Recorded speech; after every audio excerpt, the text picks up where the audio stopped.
Assalamualaikum warahmatullahi wabarakatuh. Para pendengar, peminat kaset-kaset saya ini, laki-laki dan perempuan, baik yang sedang tinggal di rumah atau dalam mengembara dalam perjalanan yang jauh dengan mobilnya, diputar kaset, didengarkan Nabuya berceramah, seakan-akan kita berdekat, meskipun saya tidak ada dalam mobil ini, tapi suara saya ada. Yang akan saya bicarakan pada hari ini ialah tentang mensyukuri nikmat Allah Subhanahu wa Ta'ala. Tuhan bersabda di dalam Al-Quran, la in syakartum la azidannakum wa la in kafartum inna azabi la syadid. Sesungguhnya jika kamu syukuri yang nikmat yang diberikan Allah kepadamu, niscaya nikmat itu akan ditambah lagi oleh Tuhan.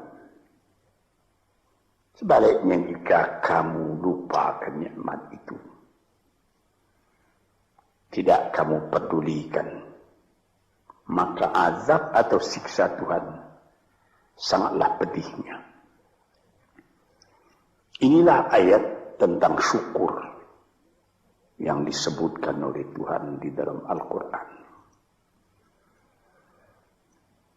Sebenarnya nikmat yang diberikan Allah kepada manusia itu tidaklah terhitung banyaknya. Tuhan pun mengatakan wa in ta'udu ni'matallah la tuhsuha. Jikalau kamu hendak menghitung nikmat Allah, tak dapat kamu membilang berapa nikmat itu. Ada alat-alat modern sekarang yang dipakai orang, komputer, yang dapat menghitung berjuta-juta, bahkan bermiliar dengan cepat. Tapi bagaimanapun cepatnya hitungan komputernya nanti sudah rusak dan nikmat Allah belum juga semua dapat dituliskan. Apa yang kita syukuri? Apabila kita mengenalkan nikmat Tuhan itu, kita menjadi kaya dalam batin. Kita tidak jadi murung dalam hidup. Sejak dari matahari yang terbit di waktu pagi, terbenam di waktu sore, di waktu senja, lalu berganti dengan malam, dan apabila malam sudah datang, bintang-bintang pun berkelap-kelip di langit. Itu pun sudah kita syukuri jika kita mengenal Dia. Di atas bumi sendiri pun kayu-kayu yang menghijau, buah-buahan yang renum masak, ikan di laut, deburan pasir ketika ombak mengempaskan dirinya ke pantai, pohon kelapa nyiur yang melambai di tepi pantai, dan segala macam yang lain yang susah buat dituliskan, buat diucapkan pun, menjadi perbandingan, menjadi peringatan kepada kita bagaimana besarnya nikmat yang melingkungi manusia ini. Tuan-tuan yang terhormat,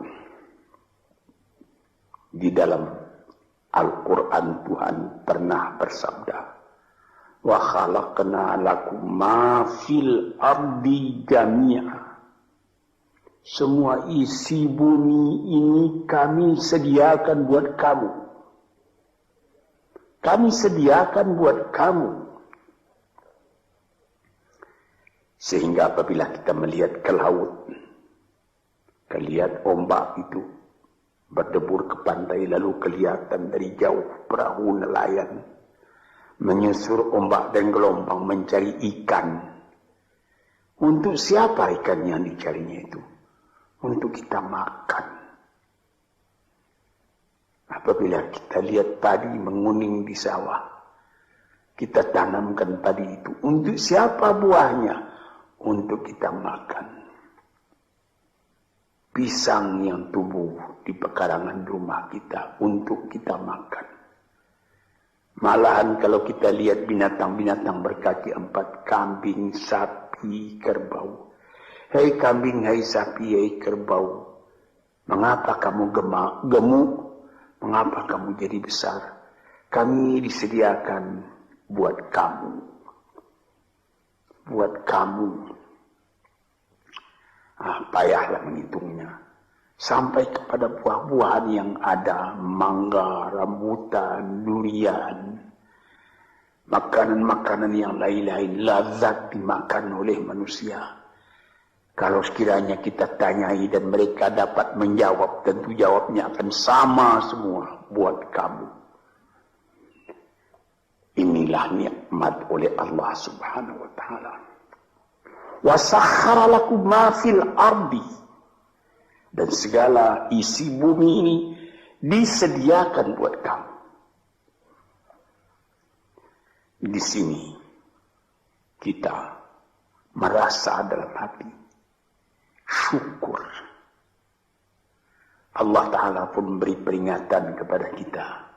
وَلَقَدْ كَرَّمْنَا بَنِي آدَمَ وَحَمَلْنَاهُمْ فِي الْبَرِّ وَالْبَحْرِ وَرَزَقْنَاهُمْ مِنَ الطَّيِّبَاتِ وَفَضَّلْنَاهُمْ عَلَى كَثِيرٍ مِّمَّنْ خَلَقْنَا تَفْضِيلًا.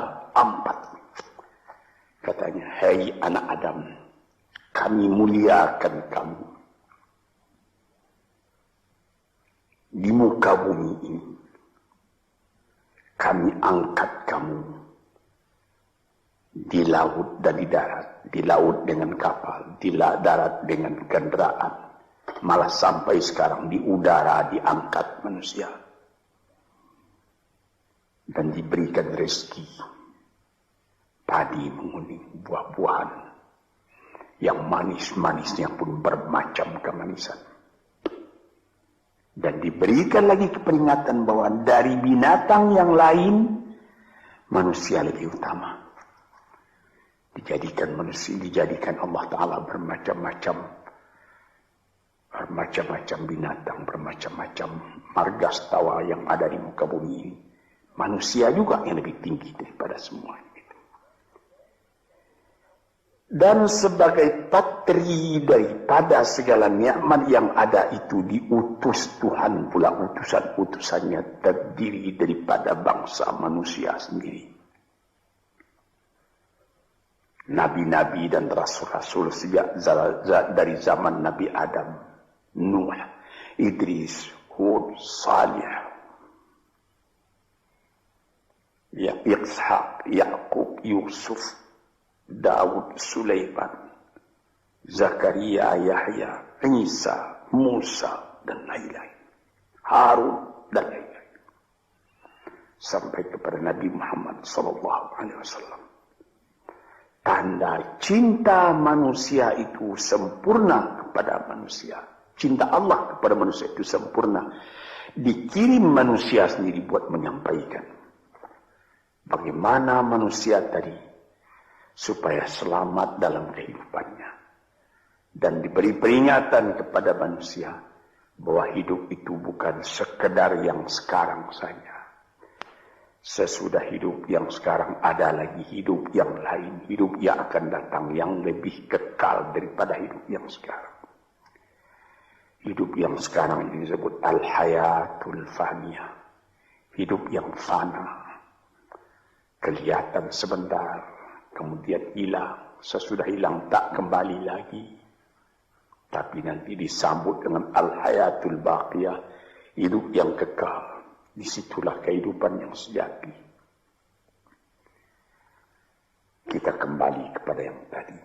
Mengenal hidup yang seperti ini saja sudah patut disyukuri. Kalau kita tidak mengenal hakikat dari kehidupan itu, apalah ubah kita dengan binatang. Tuhan pernah bersabda dalam Al-Quran. Dia katakan, walaqad zara'na li jahannama katsiran minal jinni wal insi lahum qulubun la yafqahuna biha wa lahum adhanun la yasma'una biha wa lahum a'yunun la yubsiruna biha wa lahum adhanun la yasma'una biha ulaika kal an'am bal hum adall wa ulaika humul ghafilun. Akan kami lemparkan kepada neraka kesengsaraan, api neraka jahanam. Manusia, dia berhati tapi tidak memperhatikan, dia bermata tak melihat, dia berkuping tak mendengar. Apalah ubahnya manusia demikian itu dengan binatang, bahkan lebih lagi sesatnya dari binatang. Sebab binatang kalau dia tidak berpakaian, tidak ada orang menyalahkan. Tidak ada kata salah, kata benar dan salah pada binatang. Sebab itu maka manusia yang tidak mempergunakan hatinya, matanya, telinganya, lebih hina dari binatang. Dan mereka itulah orang yang lalai, tak memperhatikan hakikat dari kehidupan itu. Maka tanda syukur kita kepada Allah. Kenallah dirimu dan kenallah hidupmu. Dari mana engkau datang? Di mana engkau sekarang? Kemana engkau pergi lagi sesudah ini? Kambing, sapi, kerbau tidak membicarakan ini. Dia cuma memikirkan makan. Manusia disuruh memikirkan ini. Taruhlah manusia itu tidak ada nabi, tidak ada utusan dari Allah datang. Akalnya sendiri pun di dalam kehidupan itu hendak mencari juga jalan yang baik, hendak menjauhi juga jalan yang buruk. Tak ada orang yang menyukai yang buruk dalam hidup. Walaupun orang yang telah terlanjur berbuat buruk sekalipun dia menyesali karena dia tidak dapat menahan dirinya. Sebab itu maka bersyukurlah kita kepada Allah. Kehidupan kita itu tidak disia-siakan, tidak disia-siakan oleh Allah. Yahsabul insanu ayyutraka sudah. Apakah manusia menyangka bahwa dia akan dibiarkan saja, tidak terpelihara, berjalan tidak tentu arah? Tidak. Tidak. Sejak dari masa dalam menjadi nutfah lagi, sampai menjadi insan sudah menjadi fikiran kita. Bagaimana keindahan Allah menjadikan kita. Sebab itu maka dikatakan, bersyukurlah, syukurilah nikmat Allah itu. Sekarang timbul pertanyaan, bagaimana yang dimaksud dengan syukur itu? Saya pertalikan sedikit dengan falsafah. Sokrates apabila dia mempelajari keadaan alam, sesudah melihat keadaan alam ini, dia pun mempunyai iman bahwa ada yang menciptakan alam, yaitu Tuhan. Dia bersyukur. Mengetahui itulah hakikat hidup, kata beliau. Mengetahui itulah kebahagiaan sejati, kata beliau. Maka di sini kita melihat, syukur ya Allah, aku tidak dijadikan jadi binatang. Syukur ya Allah, aku tidak jadikan manusia yang sia-sia. Syukur ya Allah, aku terjadi dalam keadaan seperti ini. Sehingga aku tahu yang hak, tahu yang batil, tahu yang buruk, tahu yang baik. Tahu dari mana asal perjalanan ini, dan tahu pula kemana tujuan perjalanan ini. Syukur kepada Allah karena kita tahu Kita datang ke dunia cuma sekali. Sepintas, sekejap mata dibandingkan dengan umurnya dunia. Taruhlah orang berumur 100 tahun yang paling panjang. Tapi apalah artinya 100 tahun? Dengan umur dunia yang sudah miliar tahun. Dan apabila kita mati pun, dunia pun akan tinggal sepeninggal kita. Entah berapa juta tahun lagi, tidak tahulah. Sepintas zaman kita lalu ke dunia ini. Kita bersyukur karena kita diberi ingat. Yang sepintas zaman, yang sekejap mata itu harus kita isi. Sehingga setelah badan kita hancur di dalam bumi, kita masih hidup. Ini, saudara-saudara pendengar yang terhormat, kita sudah mati hancur di kandung tanah, tapi masih hidup. Ada orang yang berumur sampai 100 tahun misalnya, atau lebih sedikit, tidak pula banyak lebihnya itu. Belum saya mendengar berita di dunia ada orang yang berumur 200 tahun, tidak. Paling banyak ya 120, 130 tahun, itu pun sudah lemah. Nah, dalam umur yang sekian pendeknya kita lalui di dunia, dia bisa kita panjangkan. Dengan apa? Dengan sebutan, dengan amal, dengan bekas tangan, dengan iman dan amal saleh, sesuai dengan apa yang disebut di dalam pantun Melayu, pulau Pandan jauh di tengah, di balik pulau angsa dua, hancur badan di kandung tanah, budi yang baik terkenang jua. Ada juga satu syair daripada Syauqi Bai, penyair Arab Mesir yang terkenal. Ihfaz li nafsika qabla mautika zikraha, fadzikru lil insani umrun thani. Sebelum engkau mati, peliharalah sebutan dirimu yang akan dikenang orang daripada dirimu. Karena kenangan atas ketika hidup yang dulu itu adalah umur yang kedua kali bagi manusia. Banyak orang yang setelah dimasukkan ke dalam kubur, masuk, sudah ditimbun kubur tadi, orang pun pulang ke rumah. Sebutan orang tadi keluar dari kuburnya. Tiap hari dia keluar. 1 tahun, 2 tahun, 10 tahun, 100 tahun. Malah ada yang beribu tahun. Nabi kita Muhammad sallallahu alaihi wasallam umurnya cuma 64 tahun. Tapi beliau sampai sekarang sudah 1400 tahun. Masih seperti kemarin saja hidup beliau itu menjadi sebutan siang malam. Inilah maksudnya yang dikatakan orang yang sesudah mati dia hidup kembali lebih panjang umurnya. 64 tahun dibandingkan dengan 1400 tahun. Dan selama azan masih kedengaran di puncak menara, entah ratusan ribu tahun lagi, itu nama akan tetap hidup. Ini yang kita syukuri kepada Tuhan. Sebaliknya, setelah kita sebutkan bagaimana syukur atas nikmat yang diberikan Allah, sebaliknya ada orang yang tidak berterima kasih sedikit juga kepada Tuhan,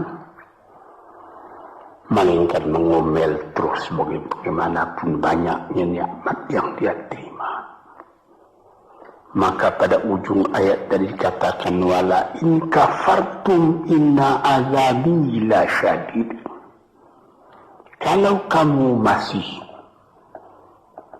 mengingkari nikmat Tuhan itu, maka siksaan Tuhan amatlah pedihnya kepada dirimu. Memang banyak sekali manusia Sudah ada nikmat datang, dia tidak memperdulikan nikmat itu, dia masih mengomel saja. Kita misalkan, ada seorang perempuan bertandang ke rumah sahabatnya perempuan yang lain. Sesampai di rumah tadi dilihatnya, senang dia melihat bagaimana keadaan rumah itu.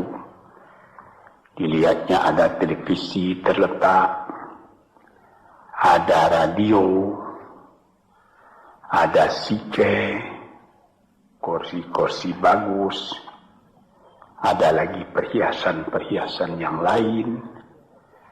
Tanda dia bergembira, dia bilang, syukur saudara atau saudari, ada radionya nih, ada televisinya ini, ada lagi CC-nya, model betul ini. Furniture di mana ini yang menyediakan? Disambutnya, televisinya sudah model, ketinggalan model ini 10 tahun yang lalu. Radionya sudah bahula ini. CC-nya juga begitu. Ada yang model sekarang, yang model baru. Saya sudah ketinggalan zaman ini. Ini misalnya. Nikmat yang telah ada itu tidak disyukurinya, melainkan diomelinya. Ini banyak manusia yang seperti ini. Sebagaimana pernah saya katakan dalam kaset ini, inilah orang yang wa nafsin wa min nafsin la tashba, jiwa yang tidak pernah merasa kenyang, tamak terus. Orang seperti ini kalau dia ditimpa oleh kesusahan, akan seperti cacing kena panas orang seperti itu. Sebab dia tidak pernah bersyukur kepada Tuhan. Dapat percobaan sedikit, sudah gelisah. Sudah seperti terbakar dirinya. Dia tidak akan merasakan nikmat hidup. Walaupun bertimpa nikmat dalam rumahnya, dia tidak akan merasakan nikmat hidup. Inilah orang yang pada penglihatan orang lain dia kaya, tetapi dialah orang yang paling miskin. Sebab disebutkan oleh ahli-ahli falsafat, siapa orang yang miskin di dunia ini? Orang yang terlalu banyak kehendaknya, itu orang yang miskin. Siapa orang yang kaya di dunia ini, yang merasa cukup dengan apa yang ada? Dia bersyukur atas yang ada. Bukan berarti dia menolak yang tidak ada. Kalau ada, syukur. Kalau belum ada, sabar. Jadi, syukur itu ada imbangan, yaitu sabar dan syukur. Syukur ketika nikmat datang, sabar seketika nikmat pergi atau hilang atau rusak. Sebab apabila sabar, itu pikiran tenang. Pikiran tenang menyebabkan ada lagi inspirasi baru yang akan datang. Tetapi kalau dapat sedikit cobaan sudah gelisah, maka kita mengkafiri, tidak mensyukuri nikmat yang ada.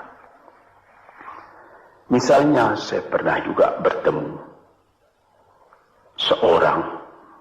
bukan seorang, berdeknya berkali-kali orang.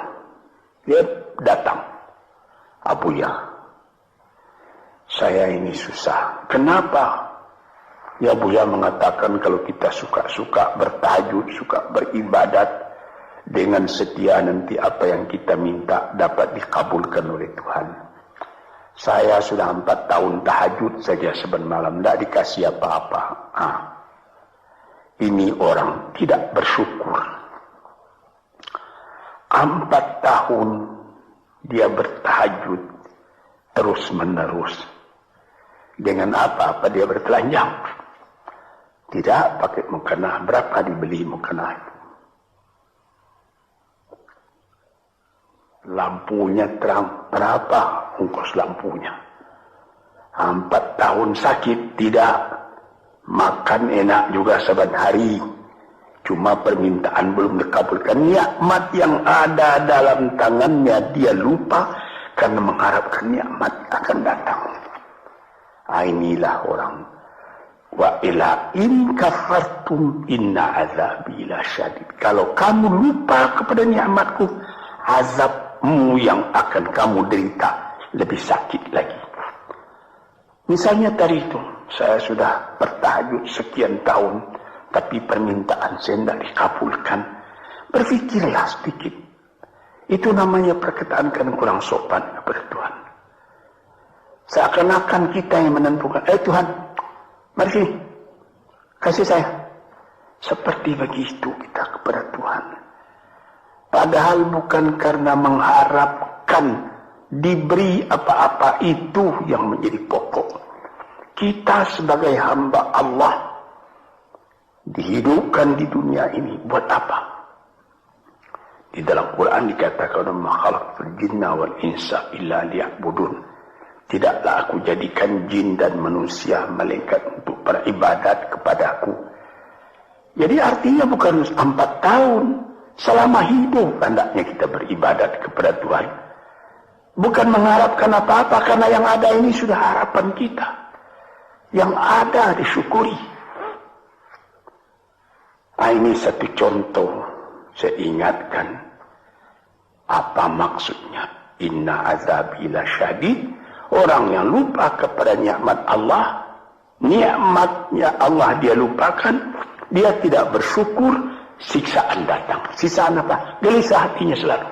Itu siksaan, itu gelisah. Sudah dapat mobil. Apa merek mobil? Mereknya Holden. Ya, tapi baru dipakai 2-3 hari. Ya, tapi sekarang ada lagi ini Holden. Mau pakai Mercedes Benz. Pakai apa lagi? BMW, Volvo, macam-macam. Macam-macam pikirannya itu sudah siksaan buat dia. Padahal bukan pula dilarang mencita-cita yang baru itu. Bukan dilarang. Tapi berpikirlah dengan wajar yang akan datang disyukuri. Yang telah ada ini lebih disyukuri lagi. Orang gelisah karena mengharapkan yang baru. Dia lupa keadaan kekayaan yang ada pada dirinya sendiri. Cobalah. Kita kaya. Mobil ada. Rumah besar. Ini cukup. Tapi badan sakit. Bagaimana? Saya teringat salah seorang sahabat saya telah meninggal. Itu terkenal orang kaya besar. Bapak Rahman Tamin. Dia di rumah sakit. Dia ketika itu baru saja membuka pabrik tekstil di Surabaya. Jadi, bukan main dia terkenal. Jadi ketika dia sakit, saya pergi melihat dia. Sekarang saya mengerti, katanya, apalah arti kekayaan saya yang banyak itu, katanya. Yang penting sekarang ini bagi saya sehat. Ini perkataan dari seorang mukmin yang mengetahui berapa nikmat Allah. Tapi nikmat yang paling besar itu kesehatan, bukan kekayaan. Dia berdoa kepada Tuhan, dia beribadat. Dia minta, ya Allah, sehatkanlah badanku atau tetapkanlah imanku. Ini saya pernah melihat. Di sini kita melihat bahwa kesehatan badan adalah kekayaan yang tidak ada nilainya. Walaupun engkau tidak mempunyai banyak kekayaan, tapi badanmu sehat, kekayaan berjuta-juta itu. Engkau tidak banyak kekayaan, tetapi engkau makan enak. Pernah saya juga berjalan-jalan dengan seorang teman orang kaya, naik mobil lalu di dekat sawah, orang-orang bekerja sawah. Ketika itu hari kira-kira pukul 12 tengah hari, saya melihat bagaimana sesudah membajak sawahnya, orang yang punya sawah tadi makan, dibawakan oleh istrinya dari kampung di dalam besek nasi yang akan dimakan oleh suaminya, dimakan oleh suaminya itu. Sehingga kawan saya yang punya mobil tadi menjadi dalam hatinya itu seakan-akan iri. Saya yang tinggal di gedung besar, di rumah besar, mempunyai mobil beginian, tidak merasa enak makan seperti itu. Coba Tuhan, berapa nikmat Allah.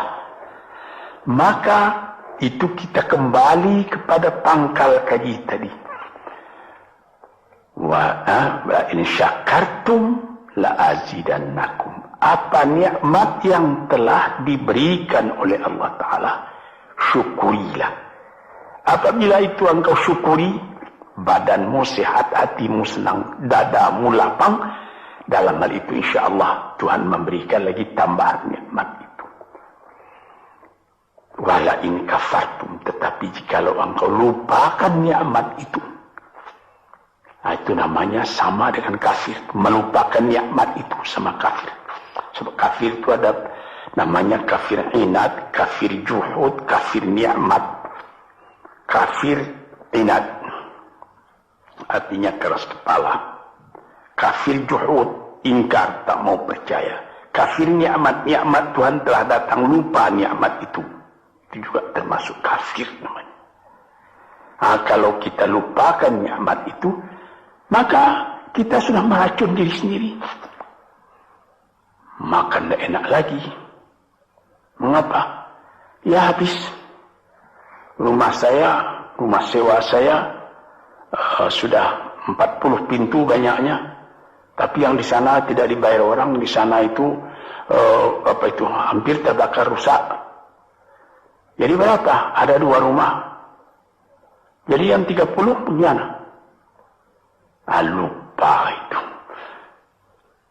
Inilah beberapa contoh daripada orang yang memungkiri nikmat Allah.